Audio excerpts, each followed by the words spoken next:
Johan Serp wie bij Libben beste dokter in Akrum en maakt een soort filmpjes in omkrieten van het dorp. Een pad van die filmpjes maakt hij dus ook onder water. Met deze onderwatercamera.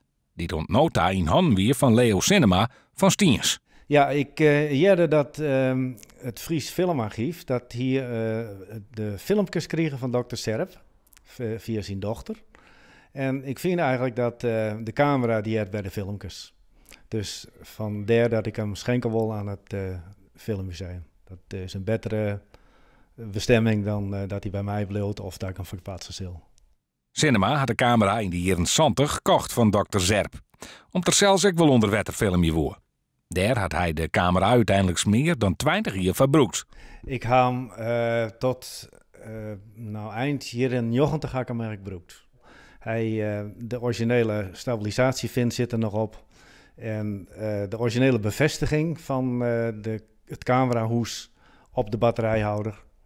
En ja, nog diverse andere originele dingen, dat is er allemaal nog.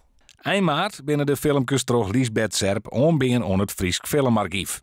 En daar komt nou dus ook de camera bij, dat ze mij maken binnen.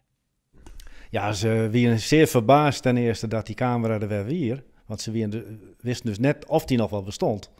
En ze waren dus ontzettend blij dat ze hem hadden. Nou hadden er meer mensen die hadden wat om. Die kennen we nou zien. En vooral omdat het nou één geheel is met het filmmateriaal wat er mij maken is.